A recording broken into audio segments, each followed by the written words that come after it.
Boa noite. Welcome. Na verdade, estava pensando que a gente mora e vive Baruch Hashem, cada um nasce no lugar, no tempo que melhor combina com ele ou com ela. A gente vive no século 21. Eu fiquei pensando os desafios que a gente tem no século 21 são bastante complexos. Na verdade, eu não vivi em outros séculos. Não sei como que era 200 anos atrás, nem 300, nem 1000 anos atrás. Mas uma coisa a gente pode falar com muita assertividade, com muita certidão. O quê? Hoje a gente tem alguns tipos de obrigações que gerações anteriores não tinham. Tem tipos de obrigações hoje que nenhuma geração anterior parece que tinha. O que quer dizer isso? Tem, por exemplo, que tipo de obrigações eu quero exemplificar? Por exemplo, a gente, Baruch Hashem, tem muitas obrigações como uma comunidade. Não só isso, nós temos obrigações financeiras que outras gerações não tinham. Se a gente for olhar, por exemplo, na época, eles contam que o Hafetz Haim tinha uma lojinha. Ele trabalhava as horas que era necessário para ele, fechava a lojinha e depois ia estudar, ia fazer o que ele gostava de verdade. Agora, olhem que interessante.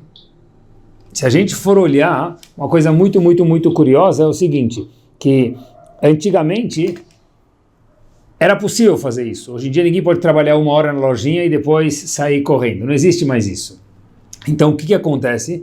A gente tem aqui diferentes situações por vivermos no nosso século. Por exemplo, se a gente for olhar que obrigações financeiras a gente tem. Se uma pessoa vai somar as mensalidades escolares, se a pessoa vai somar as festas que ele tem que fazer durante uma trajetória de vida judaica, Brit Milá, Bar Mitzvah, casamento, e que tem muito mais. E férias, que hoje em dia as férias têm que ser num naipe diferente que elas eram, certeza, antigamente, e os custos, óbvio que a gente tem mais modernidade e mais facilidades, mas os custos são muito maiores do que eram antigamente. E tem outros custos fixos da vida, só o viver hoje em dia, ele já tem um custo by itself muito grande. E por isso a gente acaba trabalhando muito mais do que a gente precisava trabalhar antigamente. E Ramim falam para a gente que hoje em dia a gente trabalha mais, graças a Deus a gente pode ter mais, que é chamando de brachá para todos, mas, como nossos sábios dizem, não é um conselho, é um fato. Marbe nechassim, marbe DH. Quando a pessoa tem mais propriedades, automaticamente essa pessoa tem mais DH. DH, meus queridos, o que quer dizer? DH quer dizer o seguinte, DH quer dizer preocupações. Então, Marbe Nechassim, Marbe DH quer dizer o seguinte, quanto mais propriedades a pessoa tem, mais preocupações ele vem a ter. E a gente tem muito mais preocupações hoje em dia porque a gente tem mais obrigações e precisa ter um valor maior para poder viver e fechar o mês. Então, a cabeça de cada um de nós, ela roda num speed, num RPM, muito mais acelerado do que rodava antigamente. Apesar de, mais uma vez, não ter vivido em outras épocas, a gente pode falar isso com muita certidão. E eu sempre pensei, na nossa época, não tinha celular quando nós éramos jovens. Hoje em dia, se você traz uma pessoa que talvez tenha 70, 80 anos de idade, para falar numa escola, em algum lugar, uma das perguntas que, no meio do caminho, a pessoa está contando a trajetória de vida dele, que ele veio da Polônia, ou veio de Halab. E aí, de repente, é muito curioso que os jovens falam, mas não tinha celular na tua época? Quer dizer, é algo inacreditável que não tinha celular. Como é que viviam, então, antes sem celular? Mas quem é da velha guarda sabe disso, e quem não é, vai ter que imaginar, tá bom? Mas existiu sim, acreditem se quiser, uma época muito recente que as pessoas não tinham celular. Talvez 20 anos atrás, né? Já não era tão difundido, talvez quase que ninguém tinha mesmo. Então, olha que interessante. Antes da tecnologia crescer do modo desenvolvido, assim, de uma forma espetacular que é hoje, a informação era muito mais lenta, e olha que interessante. O que acontece é que as pessoas, como que viviam quando não tinha celular, não tinham isso? Viviam, tem que acreditar que viviam, tá? Existe uma das perguntas famosas é, será que existe vida? Né? Tem gente que pergunta se tem vida após a morte, que tinha antes de Hashem criar o mundo. Então, perguntar para um jovem hoje, o jovem pergunta, será que tinha vida antes do celular? Eu vou responder para vocês, com muitas outras provas aí de pessoas que têm, que sim existia vida antes do celular. Mas olhem que interessante, como que era a vida antigamente? Eu lembro dos nossos pais, daí por diante, como que era? A pessoa saía do escritório, terminava o dia, 5, 6 da tarde, 4 da tarde, cada um no horário dele. E aí, como diz a música, só amanhã de manhã. Agora é só amanhã de manhã. Não tem mais trabalho, acabou. A pessoa saiu do escritório, não tem mais trabalho. Até ele voltar amanhã e a secretária apresentar as mensagens, os recados, não tem mais nada, não tinha e-mail, não tinha nada. Que pedidos que tem, que duplicatas tem para vencer, isso tinha, mas recado, e-mail, não tinha nada. Talvez 30 anos atrás no máximo. Hoje, não precisa nem ter mais escritório. Mas, por outro lado, a gente recebe mensagens à noite, final de semana, a pessoa saía sexta-feira à tarde, ia viajar ou ia para casa, Shabbat, domingo, tranquilo. Hoje em dia, o fim de semana, ele acaba sendo uma extensão do trabalho. Menos, talvez, acelerado, mas também faz parte. A vida, ela ficou muito diferente, né? Quer dizer, óbvio que a gente não está falando que é ruim, está falando só que assim que é um fato. Talvez a gente chamaria de mais intensa. E tem mais uma coisa interessante. Antigamente, quando uma pessoa saía de férias 10 dias, ia para qualquer lugar, para o sítio, para fora do país, para fora da cidade, um dia. Ele saía 10 dias, ele estava 10 dias alto. Para ligar de fora do país para cá já era difícil, a pessoa falava com a secretária 2 minutos, ver se está tudo bem e tchau. Hoje, a pessoa abre o celular, em qualquer buraco que ele tiver no mundo, tá bom?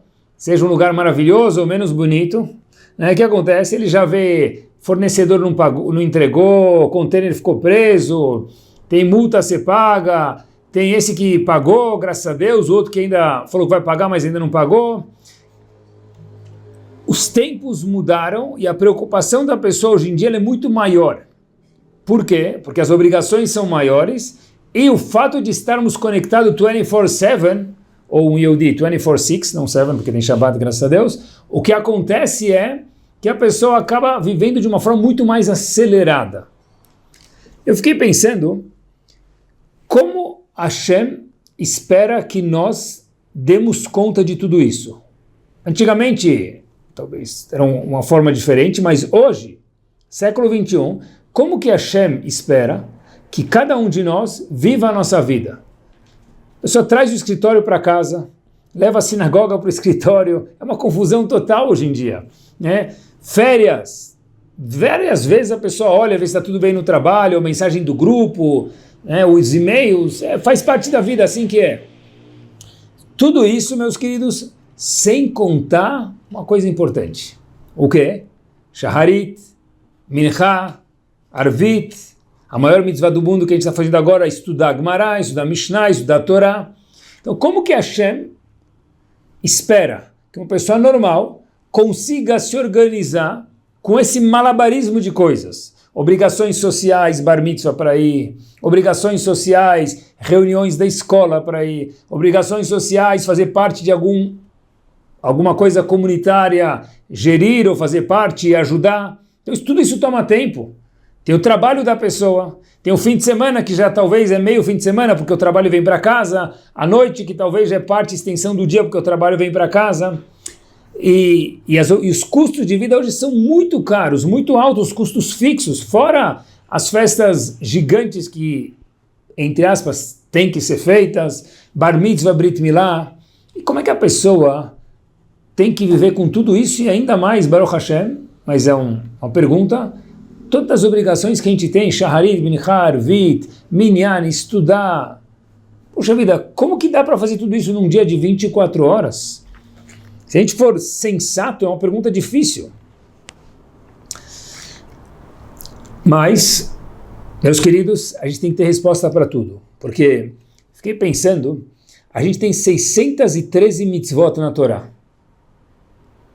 Muitas hoje em dia não vigoram mais, porque a gente não tem Beit HaMikdash, a gente tem quase que 1/3 que vigoram hoje em dia, mas do mundo da Torá são 613 mitzvot. Algumas do it, algumas don't do it. Agora olha que interessante. As mitzvot são importantíssimas, é o oxigênio do nosso povo. Mas se a gente for olhar, por exemplo, para muitos centenas de versos de psukim da Torá, a gente vai olhar que a gente teve Avraham, Yitzhak, Yaakov, Adam, Noach, personagens gigantes, Sarar, Rivka, Rachel e Leá, e lá não tem quase que mitzvot. Porque a Torá é composta de duas coisas, e acompanhem comigo, de mitzvot, que são muito importantes, e também junto com isso, meus queridos, o que tem? Como nós devemos ser. As mitzvot é o que a gente tem que fazer.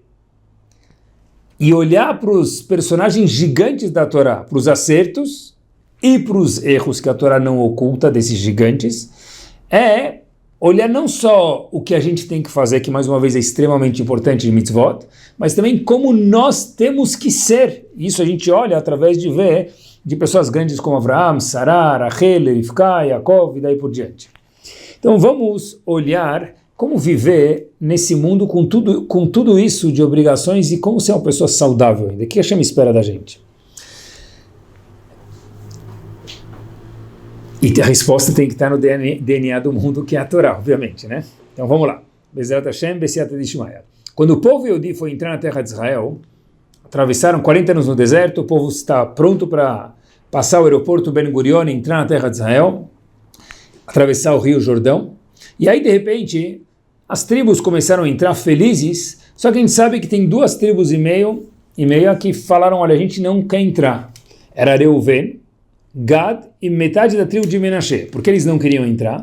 Porque eles falaram, olha, a gente tem aqui fora do rio Jordão, do lado de fora, não entrando em Israel, mais uma vez, a gente tem aqui um pasto maravilhoso e é muito melhor para o nosso rebanho. Então, em Parashat Matot, eles foram comunicar isso, esse pedido de ficar fora de Israel para Moshe Rabbeinu. Será que dá? Não dá? Então, Vaikshu Elav, chegaram para Moshe Rabbeinu e falaram o seguinte para ele. Vayomru, e falaram para Moshe Rabbeinu, Gidrot Tzol Livne Lemikneno, a gente vai construir lugares para o nosso rebanho, alguns lugares para colocar o rebanho, sombrinha, comida para eles, aqui fora, do outro lado do Rio Jordão, fora de Israel, e termina o passuco dizendo Ve'arim letapenu, e também cidades, casas para os nossos filhos. E no fim a gente sabe que Moshe Rabbeinu aceitou essa petição e essas 2 tribos ficaram fora de verdade porque ele considerou isso, falou, tá bom, se vocês não querem entrar e a obrigação de parnassá é importante na vida da pessoa, de sustento, então a gente aceita.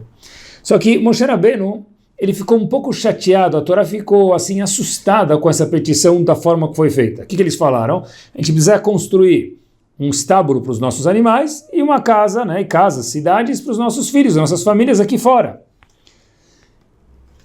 A pergunta é, o que incomodou Moshe Rabbeinu com essa frase? E acompanhem comigo, vou mostrar para vocês mais 2 episódios muito curtos e a gente amarra tudo junto e aprende uma coisa bastante interessante, eu acho. O segundo episódio, de uma forma muito sucinta, Noach sai da Tevá, sai da arca, depois de ficar 1 ano full dentro da arca, 24/7 dentro da arca, se ocupando de animais. Normalmente num zoológico tem dezenas de funcionários. O zoológico de Noach era maior que todos os outros zoológicos, porque tinha todas as espécies do mundo, os zoológicos não têm tudo isso, e tinha um operário padrão, que era Noach, alimentando, cuidando dos animais. De repente, ele sai, termina o Mabul, o dilúvio, 1 ano depois ele sai da arca, e ele vai começar o mundo do zero, o mundo foi destruído, vai começar tudo de novo. Ele traz um korban, uma oferenda para Hashem, a gente sabe do arco-íris, e de repente Noach fala, beleza, agora mãos à obra, eu preciso povoar o mundo de novo, eu preciso plantar o mundo de novo, o mundo estava careca, não tinha nenhuma flor no chão. Noach começou tudo de volta. E de repente a Torá conta pra gente que quando Noach sai da arca, ele começou a repovoar o mundo e também, de uma forma agrícola, sustento das pessoas, plantar e daí por diante, Vaitá kekarem. O passuco conta pra gente que Noach plantou um vinhedo. Hashem ficou muito triste. Está escrito, Vayachel Noach Ish Adamah. Noach virou uma pessoa profana nesse momento, ele foi chamado de Ish Adamah. Noach, no começo da missão dele, Noach é chamado Ish Tzadik. Não é Tzadik da Morá, assim, Abu Sakana. Tzadik, Hashem falou, você é Tzadik. E o mesmo Hashem, um ano depois, fala para Noach, depois de entrar na arca, você virou um Ish Adamah, um homem da terra. E é chamado Vayachel, ele é chamado de Hulin, profano. Mas espera aí, por quê? Ele tinha que cuidar do mundo. Ele tinha que plantar no mundo, senão todo mundo ia morrer de fome. Pelo fato que ele plantou um vinhedo, ele é chamado de uma pessoa profana. Uma pessoa simplória, banal. Ele foi do homem do pedestal de ser la crème de la crème, Ish Tzadik, definido por Hashem once again, e virou Ish Adamah. Por quê? E o terceiro e último episódio, que eu queria perguntar para vocês também, e a gente amarra os três, e a gente já começa por aqui mesmo, é o seguinte, olha que interessante. A Gemara no Tratado de Brachot, na página 35b, traz para a gente um dilema. É um dilema que a Gemara tinha, meus queridos, mas é um dilema que todos nós temos também na nossa vida. É o dilema que a gente apresentou hoje no Shur, e apresenta agora. É o seguinte, a Gemara traz para a gente no Tratado de Brachot o seguinte, como uma pessoa tem que se comportar nesse mundo? A pessoa vai viver 120 anos com saúde nesse mundo, se Deus quiser, mas a vida não termina aqui, a vida continua para a eternidade, depois dos 120 anos muito bem vividos, se Deus quiser. Por um lado está escrito, diz a Gemara, Lo yamush, no Sefer Yoshua, Lo yamush Sefer Atrozem Picha, que a Torá não pode sair dos nossos lábios. Quer dizer, a pessoa precisa estar envolvida em Torá. Então, estudar a Torá 24/7. Por outro lado, pergunta a Gemara, a gente lê no hino nacional, todos os dias, 2 vezes por dia, no Shema Israel, Ve'asavta deganecha ve'tiroshecha ve'itzarecha. O que quer dizer isso? Vai colher teu trigo, Habibi. Vai no Bom Retiro trabalhar. Vai para Manhattan trabalhar. Vai para o centro do Rio de Janeiro trabalhar. Vai trabalhar. Mas peraí, pergunta a Gemara, como é que é possível? Tem um passuco que me fala, Lo yamush Sefer Atrozem Picha. A Torá não pode parar de borbulhar dos nossos lábios, de cantar cada um a Torá. Estuda a Torá 24/7. Mas peraí, o mesmo Hashem disse, Ve'asavta deganecha, vai colher o trigo, vai plantar o trigo, vai importar, exportar, ser vendedor, cada um no que gosta, o que sabe fazer, vai ganhar o seu ganha-pão. A pergunta é, então, peraí, são dois psukim no Tanakh, eles precisam coexistir, o que faz? Diz Rabi Ishmael, como que a gente resolve essa contradição? A pessoa precisa trabalhar e estudar. Saiba conciliar ambos. Quando a Torá falou, estuda, sempre que você puder, 24/7, estuda. Estuda. Enquanto você não puder, que você estiver trabalhando, então não tem o que fazer, você precisa cuidar do seu sustento, faz parte da vida e faça isso com um sorriso. Procure, deve ser que a Gemara está falando para a gente, tem dois lados. Procure, acompanhe comigo agora, balancear as duas tarefas. Porque não dá para estudar o dia inteiro, infelizmente. Mas por outro lado, felizmente, a gente precisa trabalhar, Baruch Hashem. Então, procure balancear. Por isso que inventaram o amortecedor. Faz um molejo dos dois. Trabalha, tenta estudar o máximo que você puder. Quando você estiver livre, vai estudar, que é a coisa mais gostosa do mundo, mais deliciosa do mundo. Mas, quando precisa trabalhar, faz isso com um sorriso.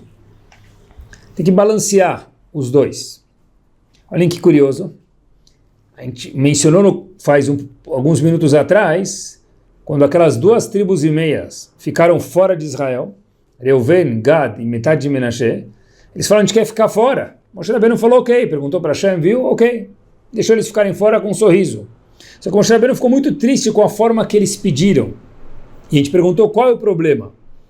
Porque o povo lá falou, Vaikshu elav, chegaram para Moshe Rabbeinu e falaram da seguinte forma, Vayomeru, Gidrot tzon nivne limiknenu, a gente quer construir lugares para o nosso rebanho, e pó, aqui fora de Israel, logo antes do Jordão, ve'arim letapenu, e cidades para os nossos animais. Moshe Rabbeinu falou só um segundo, que você está preocupado com sua parnassá, com seu sustento, makes a lot of sense, faz sentido.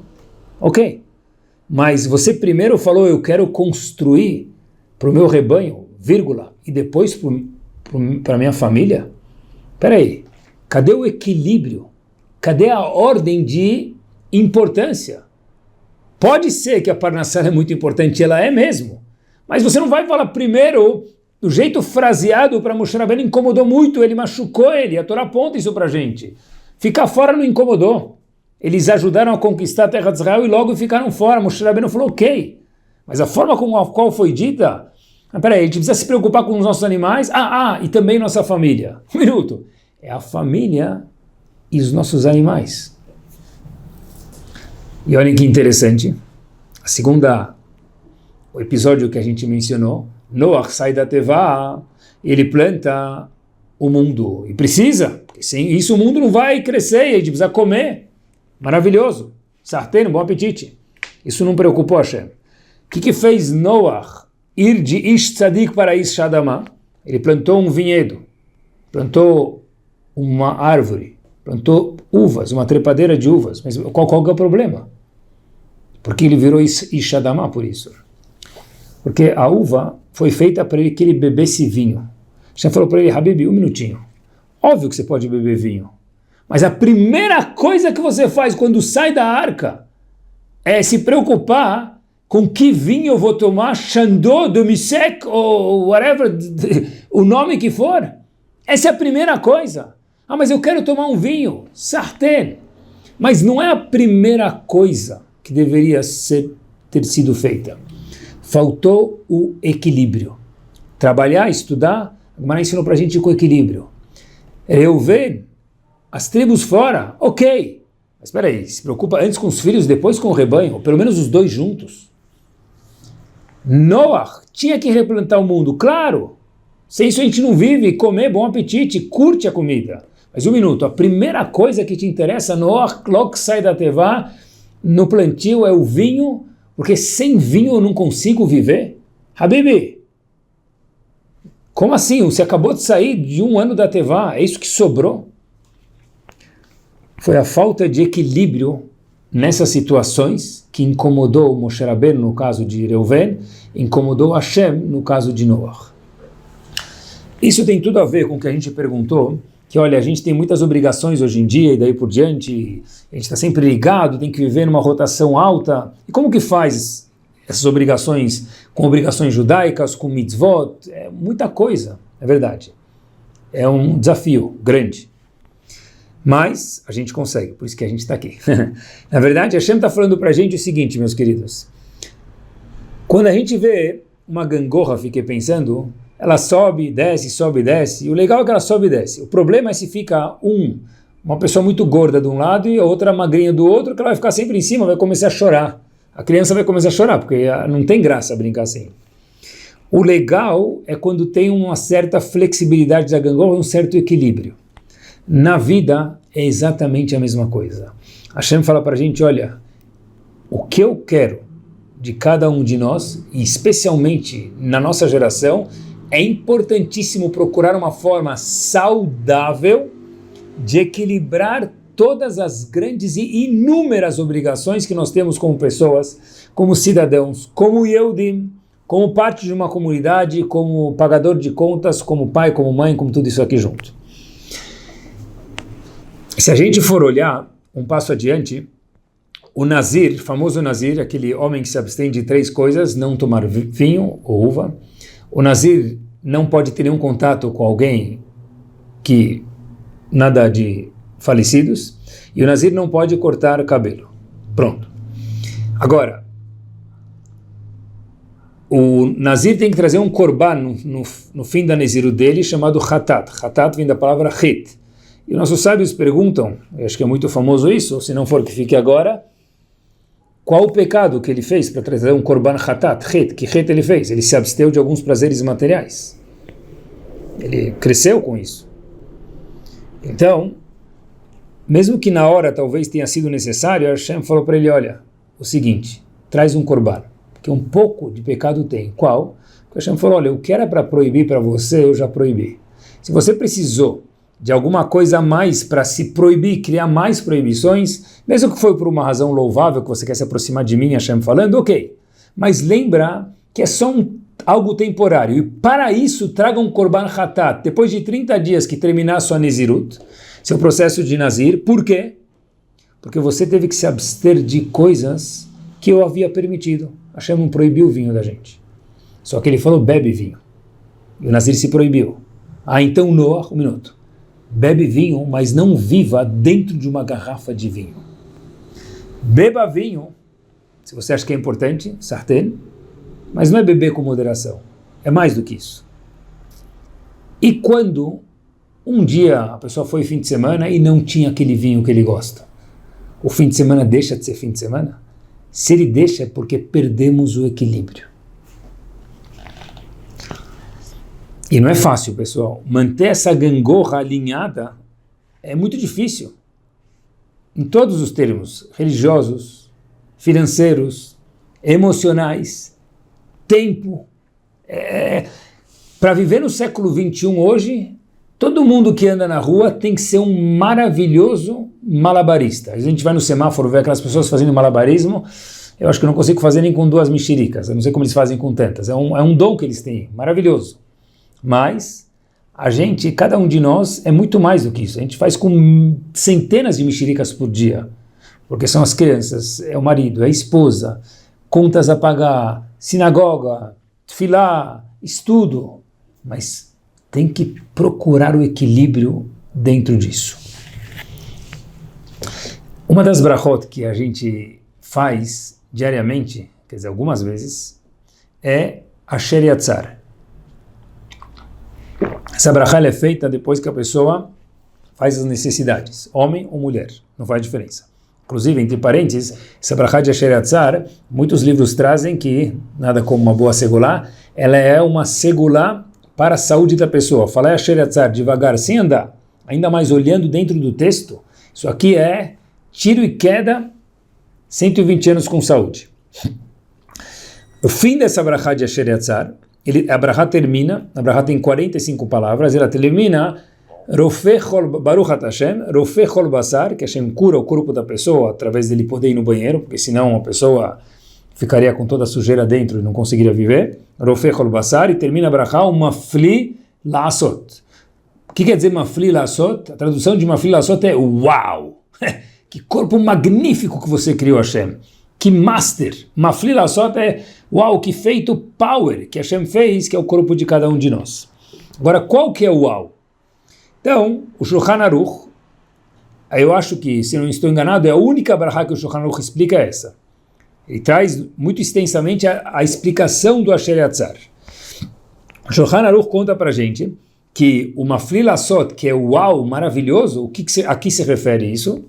Nessa brachá é duas coisas. Primeiro é que o corpo, o funcionamento do corpo é algo magnífico, que a tecnologia nunca chegou perto até hoje.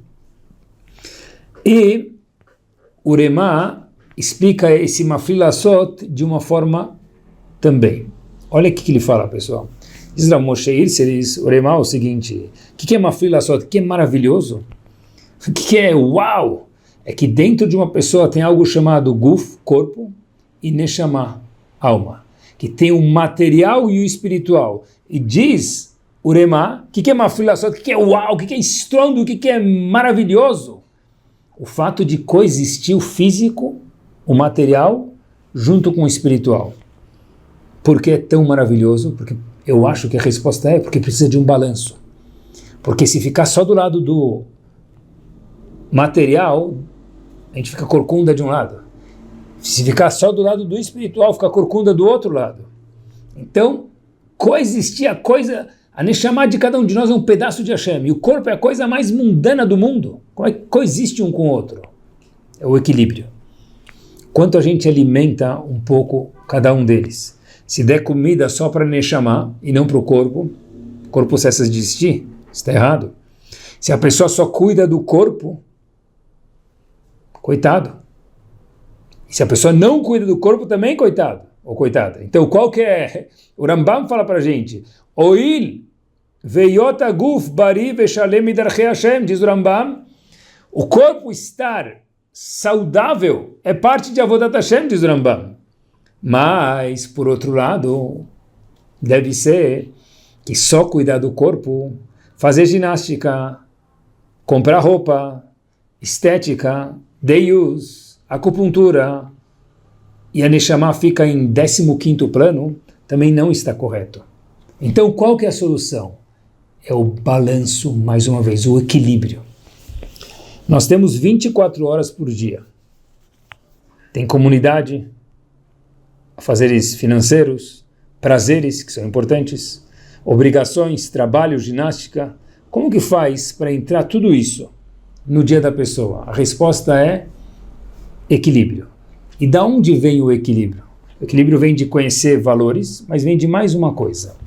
Uma vez, Rav Shlomo Zalman foi visitar, não sei se era um aluno ou algum familiar, numa yeshiva. Queria ver como ele estava indo. Então, ele saiu da onde morava, se deslocou, era um senhor de idade, chegou na yeshiva, e ele foi até o dormitório, olhou e já estava indo embora.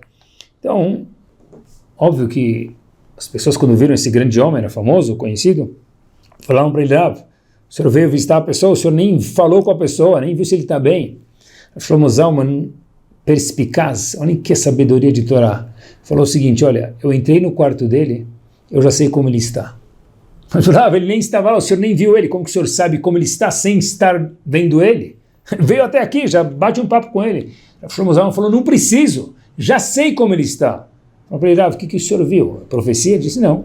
Foi no quarto dele, viu um quarto organizado, eu sei que ele está bem.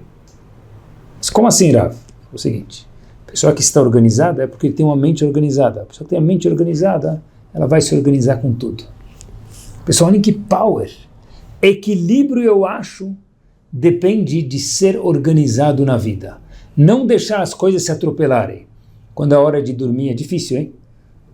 Não ficar vendo a 15ª cena do episódio, da estação, da temporada. Tem que ter hora de dormir. Tem que ter hora de desligar o celular e falar para ele, eu mando em você e não é você que manda em mim. Você, celular, está aqui para me servir, não o contrário. É difícil. Encontrar o equilíbrio é muito difícil ainda com a tecnologia hoje, que é maravilhosa, mas por outro lado é um desafio muito grande.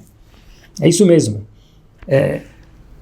Gigantes são aqueles que apertam o botãozinho do avião no celular ou desligam ele. Se vai usar para o alarme, então coloca no modo avião, fala, acabou, tchau. Agora eu vou cuidar de mim mesmo, vou tomar banho, vou descansar um pouquinho, meia hora, depois vou dormir com o celular desligado. Precisa ser um gigante para poder fazer isso. Para viver na nossa vida de forma saudável, precisa ser organizado, para que a gente possa ter a coisa mais importante da vida, que é o equilíbrio no valor das coisas. Não fazer o erro que Noah fez e nem que as pessoas de Gad e Reuven fizeram naquele momento. O nosso rebanho... Um minuto. Primeiro a família e depois o rebanho. Sabem que, olhem que interessante, quanto é importante a gente cuidar de estar bem para funcionar bem. Eu escutei que uma vez em Israel, a gente sabe que tem algumas organizações do tipo que a gente conhece, chamado Hatzalah. Tem algumas outras em Israel também, que trabalham de uma forma assim maravilhosa e são anjos os voluntários que trabalham em tudo isso. Literalmente anjos na terra. E uma vez teve um acidente, um carro estava andando e se chocou, e um dos passageiros se cortou com o vidro e o outro voou do carro e saiu ileso. Olhavam para ele e não acreditavam. Então logo que a Hatzalah chegou para atender o caso, muito rápido como eles sempre chegam, o que aconteceu foi que eles viram um fora do carro, quase que intacto, as roupas rasgadas e sujas, mas a pessoa estava bem, e o outro dentro do carro, cortado. Então eles primeiro foram atender a pessoa que estava fora naquele momento, naquela situação, e depois deram atenção para a pessoa que estava dentro. E obviamente que eu também fiquei curioso quando escutei isso, por quê? Ele está bem fora, tranquilo, vai cuidar de quem está dentro, sangrando.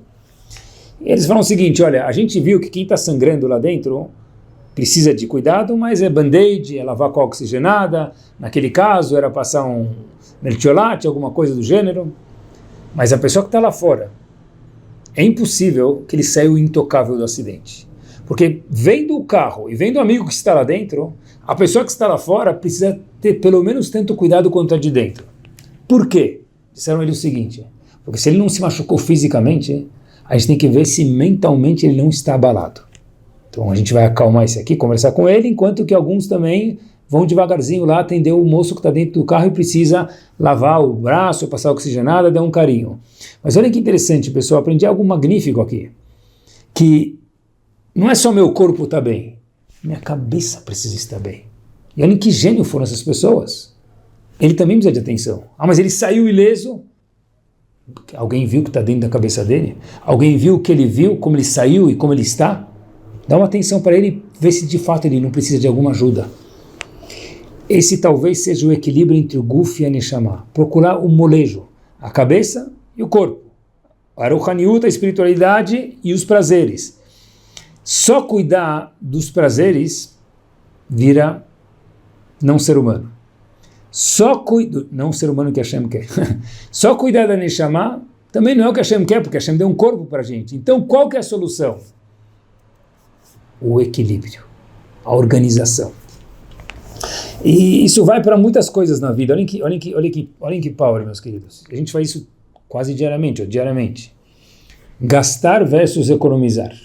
Tem que ter um equilíbrio. Não é só gastar e não é só economizar. Dormir e acordar. Tem que ter um equilíbrio. Ah, eu durmo 2 horas por dia. Mas peraí, então, se for de dia e de noite. Né? Então a pessoa precisa procurar um equilíbrio. Dormir pouco faz muito mal. Dormir bastante também é perda de tempo. A vida, cada segundo vale ouro aqui. Vai ser difícil, hein? Trabalho... Não gosto de usar a palavra versus, mas só para a gente poder exemplificar. Versus família. Como é que a gente faz o molejo? Será que a gente não está fazendo o que Reuven falou lá? Olha, eu vou cuidar do meu rebanho e da minha família. Óbvio que a gente precisa trabalhar talvez às vezes mais horas. Mas quando a gente tem tempo livre, como é que a gente reage com o tempo que a gente tem com a família? Como é que funciona o tempo, a qualidade de tempo? Qual que é o molejo? Porque no fim da vida da pessoa vai sobrar a família. O trabalho talvez vai se aposentar, já vai estar bem. O que sobra de verdade? Tem que ter um equilíbrio, meus queridos. É tudo isso. Tem mais coisas também. Quanto sério a pessoa precisa ser na vida, eu procurei esses exemplos, pensei bastante e escrevi eles. Quanta seriedade a pessoa precisa ter na vida e quanta leveza precisa ter. Uma pessoa que é só leve, ela é chamada bobo, de acordo com a Torá. Uma pessoa que é muito séria, parece segurança de barzinho, assim, com óculos escuros, está sempre sisudo, também não é o que a Hashem quer. Precisa saber sorrir e precisa saber, às vezes, ser um pouco mais duro. Quanto? Tem que ter equilíbrio. Quanto tempo tem que dar para a comunidade e quanto tempo tem que dar para si próprio? Cada situação é uma situação. Cada vida é uma vida. Mas precisa ter os dois, precisa ter um equilíbrio. Não pode ser só eu, não pode ser só a comunidade. Não, claro que não. Não pode ser só o trabalho, não pode ser só a família. Não pode ser só dormir, não pode ser só não dormir. Não pode ser só guf, não pode ser só Neshama. O que precisa é, de vez em quando, pensar que é o que a gente está fazendo agora. Só o fato de escutar sobre isso, a gente acaba já ajustando os graves e os agudos da nossa cabeça. E o mais top é que quanto mais a gente estuda, mais a gente vive, mais a gente aprende de Hashem, mais a gente aprende dos avot, fazer mitzvot e ser os avot, mais a gente regula e harmoniza o equilíbrio. Porque olha que interessante, a gente encontra um equilíbrio com 20 anos de idade, com 15 anos de idade, com 20 outro, com 25 outro. Conforme a gente vai amadurecendo, vai aprendendo, esse equilíbrio vai mudando. Isso é a coisa mais bonita do mundo. Porque o que é luxo, por exemplo, e o que é necessidade? Não tem resposta. Depende da pessoa. O que a gente se acostumou virou necessidade. E o que a gente não se acostumou é luxo. A palavra luxo e necessidade ela é muito subjetiva. Às vezes, viajar algumas vezes por ano, cada feriado que tem agora, a pessoa ficar sozinha é chato, então tem que viajar. Então, tem que viajar é uma obrigação. O luxo é fazer alguma coisa glamurosa demais. Para outros não, para outros comer sushi é luxo, cada pessoa é diferente, para outros não, comer sushi é normal já, tem que ter outra coisa, né? A palavra luxo e obrigação, ela é cada vez, de novo, mas tem que ter um equilíbrio, até onde a gente vai chegar. E muito interessante é o seguinte, que isso não é fixo, porque a gente vai crescendo, como eu falei para vocês, e também tem uma coisa muito importante, o que é ok para ela, importantíssimo isso, ou para ele, não necessariamente é saudável para mim. O fato é que eu vi ela estudando tanto tempo, ele estudando tanto tempo de Torá, ou ele rezando desse jeito, dessa forma, ou gastando, ou não gastando, ou acordando ou dormindo. Não existe aqui macaco Simão, não dá para copiar os outros. A gente devagarzinho, com saúde mental, precisa procurar a nossa harmonia. Mesmo que ela muda conforme o tempo, é um crime a pessoa falar, eu quero ser igual ao outro. Talvez no futuro seria um bom exemplo, pode ser, mas não necessariamente hoje, porque o que serve de ginástica, de comer ou de não comer, de gastar ou de não gastar, de dormir ou de não dormir, de ser sério ou leve ou humoroso, inúmeros exemplos que a gente mencionou, para um não serve para o outro necessariamente. Eu queria contar para vocês uma história, para a gente ver o quanto o equilíbrio ele é importante na vida. E com história, a gente vai fechar, se Deus quiser, o shiur de hoje. É o seguinte, história verdadeira, que ela se passa em Israel. A vida, na verdade, é uma sinfonia, o que a gente está falando hoje. A gente precisa procurar afinar a nossa sinfonia, a nossa vida. É isso mesmo. A história se passa em Israel. E óbvio que cada um de nós é um maestro, né? Isso é o mais importante. Então vamos lá. A história se passa em Israel, em Betar. E uma senhora trabalhava em Betar, mora e trabalha lá. Liga um vizinho dela e fala o seguinte, olha, eu sei que você está indo para Jerusalém porque você trabalha em Betar e vai para Jerusalém, diariamente vai e volta. E eu preciso entregar para um familiar meu $40.000 de pagamento para dar o down payment num apartamento. Aí, essa senhora que trabalhava lá todos os dias e conhecia esse vizinho de trabalho, ficou muito desconfortável de falar não. Assim ela contou. Falou, olha, não quero andar com todo esse dinheiro, mas por outro lado eu vejo ele todo dia, já vou parar de qualquer jeito, não quero falar não. Mas por outro lado, como é que eu vou carregar tudo isso em dinheiro? Não era Pix, era dinheiro mesmo, dinheiro vivo, é muita responsabilidade. Mas ela falou, sabe o quê? Vou colocar na minha maletinha, vou pegar uma maleta um pouco maior, uma mala um pouco maior, eu levo no ônibus comigo, Betar Jerusalém, chegando lá, a moça vai estar lá para receber o dinheiro lá para quem precisa ser dado. Ok. Aí de repente o ônibus começa a demorar um pouco mais do que o normal, ela olha, o ônibus sempre passa a tal hora, 11h02, dessa vez não estava chegando, ela estava com o dinheiro lá, começou a subir a preocupação, justo hoje o ônibus demorou, mas tentou se acalmar, falou não tem problema.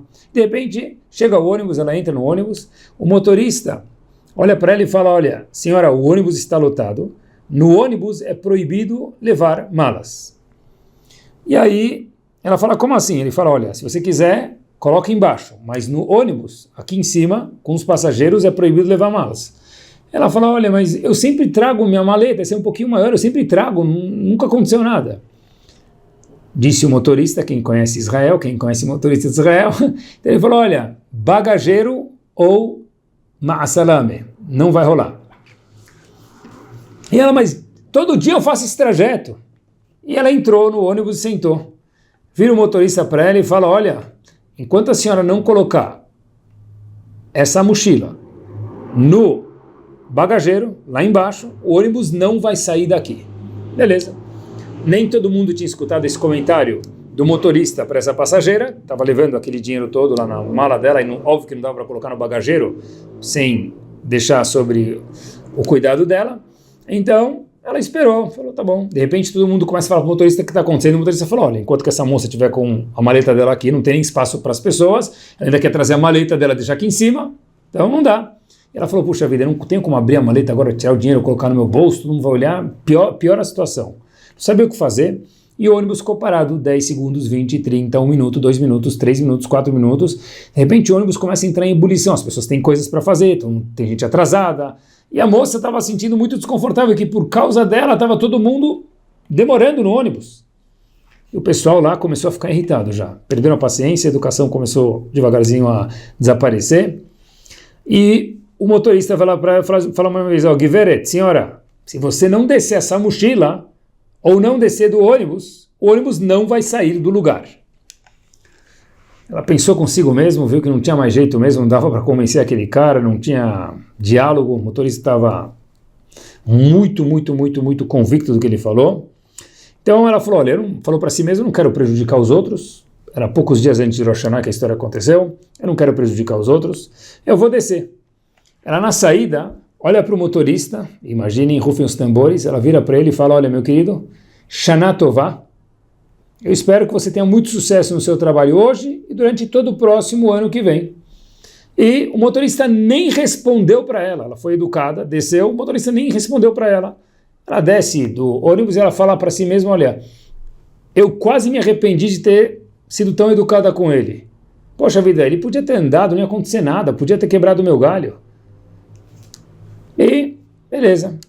De repente ela espera o próximo ônibus, dessa vez entra, o motorista não reclama nada, tchau, entrega o dinheiro e são e salva. 2 dias antes de Yom Kippur, ou seja, uns 10 dias depois, ela recebe um telefonema. Essa moça que carregou o dinheiro, desceu do ônibus, etc e tal, foi educada com o motorista, recebe um telefonema de um shadchan para o filho. Falou, olha, tal menina quer sair com seu filho. E essa mãe, aquela moça que carregou o dinheiro mais uma vez, fala, olha, eu me lembro que já meses atrás você me ligou referente a essa menina e eu te liguei, a gente pensou, cogitou essa ideia para o meu filho e eles falaram que eles não queriam.